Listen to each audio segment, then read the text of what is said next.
fa miaravantsika indray ao anatin'izao fandarana fifampahirizana izao ny lohatenintsika miteny io ity dia ny hoe tsarovy fa efa noasoavina ianao, tsarovy fa efa noasoavina ianao. Tena mora amin'ny ankamaroan'ny olona ny manadino ny tombontsoa lehibe efa eo ampelantanany rehefa tonga ny fotoana ka mandila latsarotra izy. Dia tahaka an'izany ihany koa, toa mora amin'ny olona ihany koa ny manadino ny tanan'Andriamanitra manome fahasoavana tsy tapaka ho azy rehefa injay ka mandeha ohatra ny misosa mora ihany ny fiainany andavanandro. Kanefa tsarovy ry hava-malala fa efa noasoavin'Andriamanitra ianao. Matoa tahaka an'izao ny fiainanao, matoa isika mbola velonaina dia teo mandrakariva ny fahasoavan'Andriamanitra. Na toa zavatra manahoana mitranga eo amin'ny fiainantsika, na inona zavatra miseho eo amin'ny fiainantsika andavanandro dia tsarovy mandrakariva fa noasoavin'Andriamanitra isika, efa noasoavin'Andriamanitra ianao. Amin'ity anio ity dia te hiarabanao ary te hampahiry anao amin'ny alalan'ny fiaraban'ny anjelin'ny lanitra tahaka an'izao araky ny lioka toko voalohany andiny fahavalo amby roapolo, lioka toko voalohany andiny fahavalo amby roapolo dia hoy ny fiaraban'ny anjelin'ny lanitra hoe arahaba ary ilainao soavina ny tompo mombanao, arahaba ary ilainao soavina ny tompo mombanao. Raha tianao ry havana izany fiaraban'ny anjelin'ny lanitra izany, sady fiarabany izany no tsodrano ihany koa hoe arahaba ary ilainao soavina ny tompo mombanao dia izao lazao amin'ny vady aman-janako ao ihany koa izany. Rehefa tonga neny marainy mahafinaritra raha ohatran'izany fifampiaraba-tsika, ohatra ianao izany miresaka amin'ny vadinao dia miteny amin'ny vadinao ianao miaraba azy hoe arahaba ary ilainao soavina ny tompo mombanao. Azonao tenenina ihany koa izany amin'ny zanakao. Fa rehefa izany fifampiaraban'ny anjely izany no ataontsika atao tokantrano dia sady andray fifaliana ny mpianakavy no ahita fahasoavana ihany koa satria efa noasoavina ary mbola hoasoavin'Andriamanitra ny tokantranonao. Indray andro ry havana dia nanatona an'ilay mpitsabo sady mpitory filazantsara malaza antsoina hoe Vincent Normand Peale, ity lehilahy anankiray 25 taona. Ity lehilahy 25 taona ity dia ohatra nisy famoizam-po tao aminy satria nisy toe-javatra nitranga teo amin'ny fandrarana izay nataony dia hoy izy hoe rava tanteraka ny amiko, rava tanteraka ny amiko, rava izay natsangako hatramin'ny ela, hoy ity lehilahy ity. Dia nagataka fanazavana taminy moa izany dia Normand Peale hoe ahoana moa no mahatonga anao manao an'izany. Zaho hoy izy tena miady saina mihitsy ary tena tonga eo amin'ny fahadisom-panantenana satria tsapako fa rava tanteraka ny amiko rehetra. Dia ataoko ahoana moa izy le lehilahy zany, ataoko ahoana moa amin'izao efa mialehibe izao, efa za miantitra izao no andeha hiverina indray hanangana ny fiainako tahaka ny tany amin'ny voalohany. Tamin'izay fotoana izay moa dia nisarika ny sainy ho amin'ny fandinihan-tena inga Normand Peale. Dia nametraka fanontaniana vitsivitsy taminy. Hoy izy tamin'ilay lehilahy zany, hono ianao ve manambady? Manambady aho raha lehilahy, tena vady mahatoko zany, tena vady mateo-ty zany. Tsara zany, inga Normand Peale. Fanontaniana manaraka, hoy izy hoe ianao ve manan-janaka? Tena manan-janaka tokoa. Ny zanako dia tena zaza tena mpakato, zaza tena mahay manampy ny ray aman-dreny izy. Tsara zany, inga Normand Peale. Toy izany ihany ny fanontaniana, ianao ve mananamana? Tena mananamana tokoa hoy izy, namana tsara, namana azo etokisana. Tsara zany, inga Normand Peale. Fanontaniana farany hoy izy apetrako aminao dia izao, ianao ve mino an'Andriamanitra? Mino an'Andriamanitra ve ianao? Tena mino an'Andriamanitra ora lehilahy. io andriamanitra io no ivavahako isan'andro tamin'ny asa rehetra izay nataoko. Ay, onga Normand-Pile tamin'izay sady ohatran'ny atokatoko izy nohatran'ny nsikely. Dia eto raha izany no izy ozy gaga.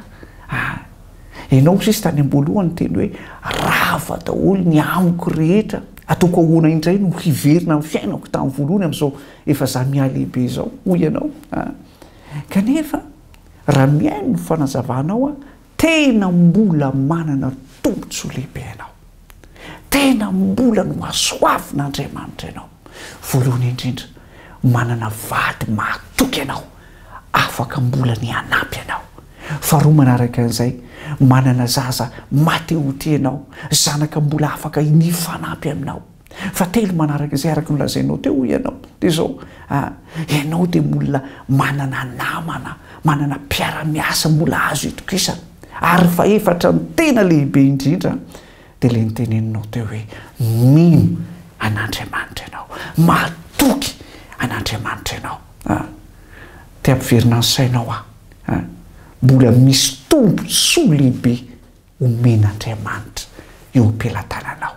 Dia ireo zavatra efatra no tany sainao teo ireo: vady matehoti, zanaka mankatoa, namana mahatoky, ary Andriamanitra ilay manana ny tanany mahery afaka ny mbola hanampy anao. Tamin'izay fotoana izay dia nitsiky ilay raha lehilahy, ary ohatran'ny misy herina mpitraka azy indray dia nitsangana izy ka niteny tamin'ika Normand-Pile hoe misaotra anao misaotra anao nanokatra ny masoko, tena mahery dia niaraka nivavaka izy mirahalahy teo am-pamaranana ny resany.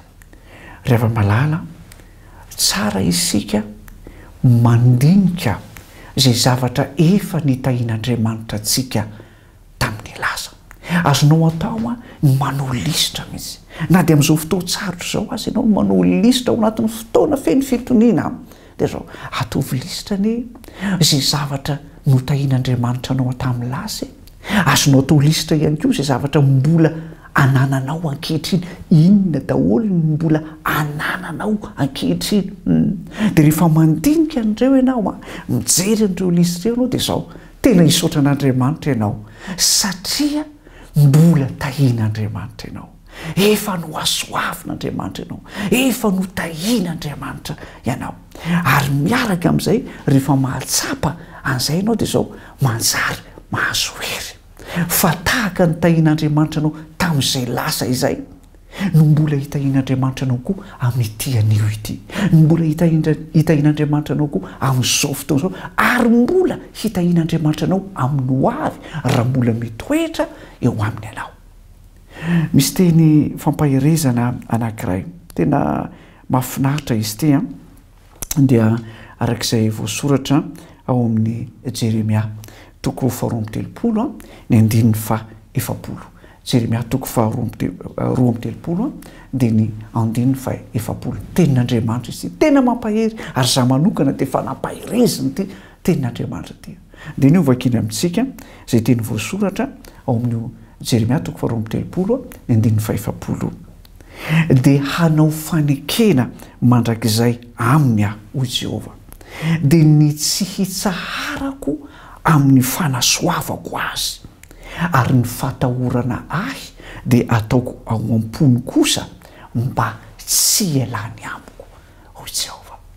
Mahafinaritra ny ry havana zany teny fampanantenana lehibe omen'Andriamanitra zany. Hoy ny tompo hoe hanao fanekena aminy aho dia izao ny tsy hitsarako amin'ny fanasoavako azy.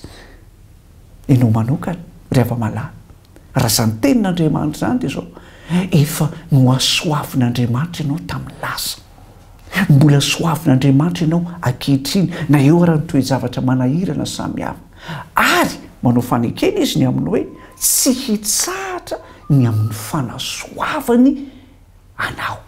Fa zao kosa ny zavatra mba hangatan'Andriamanitra ho tanterahanao ao anatin'io fanekena io dia izao ny tsy elanao aminy, ny hitoeranao amin'ny fatahorana azy. Dikan'izany dia izao isika zany amin'ny maha olombelona antsika, mahazanak'Andriamanitra antsika, tian'Andriamanitra tsika, tia no asoavina mandraikariva isika. Fa zao mba misy zavatra angatan'Andriamanitra ho tanterahantsika dia ity ny hitoerantsika mandraikariva eo aminy ary ny atahorantsika ny anarany. Rehefa zany dia zao ho tanterahan'Andriamanitra mandritra ny androm-piainantsika ny fanasoavany antsika. Mampahery zany ry hava-malala.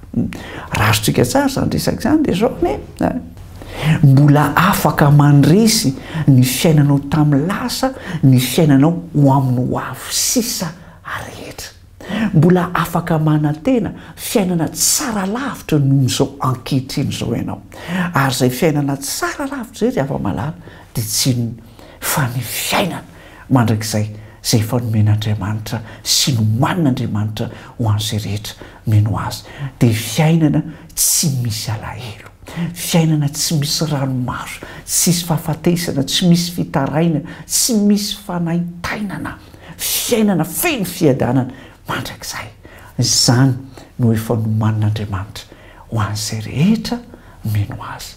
Misy manantena izay ry hava-malala fa dia zao raha hifikiranao zany tenin'Andriamanitra zany, ahery ianao, hitraka mandrakariva ianao, tsy ho very fanantenana ianao satria azo antoka ny zavatra nambaran'Andriamanitra aminao. Ny tomponay hitantsika, ny tomponay hitanao amin'ny fomba manokany dia hiaraka hivavaka isika. Jehovah Reny Masin'Andriamanitra fitiavanao, misaotranao be dia be izay no miteny fampaherezana izay nomenao anay. Tompo malalo, ampahirato ny maso ny finoanay fa ianao dia efa nitanay tamin'ny lasa ary mbola be dia be ny zavatra hitahinao anay ankehitriny. Ampio izay mba hibanjina ireny rehetrarehetra ireny, mba ho vato fantsiky ny finoanay. Fa raha mbola mitoetra eo aminao izahay dia tsy hatahotra ny amin'ny ho avy, fa mbola eo ianao hitahanay ho amin'ny ho avy sisa rehetra. Ampitoero ao anatinay ny teny fikasanao mampahery fa ianao Tompo dia tsy hitsahatra amin'ny fanasoavana anay. Ianao dia tsy hitsahatra amin'ny fanasoavana ity zanakao ity. Angatanay omeo hery izahay mba hitoetra eo aminao mandrakariva satria ny eo aminao no mahatsara anay. Izany no irinay sy angatanay amin'ny anaran'i Jesosy Kristy Tompo. Amen.